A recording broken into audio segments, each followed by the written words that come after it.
तुम लोगों का सेकंड पार्ट धरातल पर किसी स्थान की स्थिति का निर्धारण। इसमें पृथ्वी के बारे में समझाया गया है।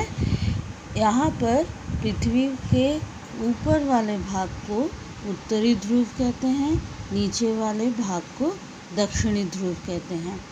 अगर हम उत्तरी ध्रुव से दक्षिणी ध्रुव को एक सरल रेखा से जोड़ेंगे तो इस रेखा को कहते हैं मुख्य मध्याह्न रेखा।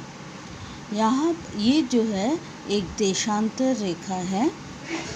इसके पूर्वी भाग को कहते हैं पूर्वी गोलार्ध और पश्चिमी भाग को कहते हैं पश्चिमी गोलार्ध।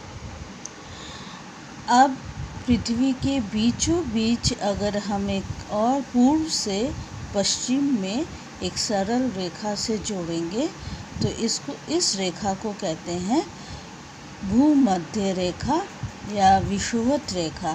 इस रेखा की मान 0 डिग्री होता है। या इसके उत्तरी भाग को उत्तरी गोलार्ध कहते हैं, दक्षिणी भाग को दक्षिणी गोलार्ध कहते हैं।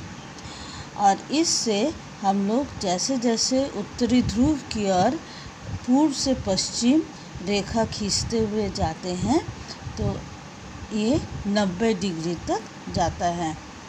दक्षिण में भी अगर हम एक पूर्व से पश्चिम की ओर रेखाओं से जोड़ते हुए जाते हैं, इन रेखाओं को अक्षांश रेखा कहते हैं। तो दक्षिण में भी 90 डिग्री एक बिंदु के रूप में होती हैं।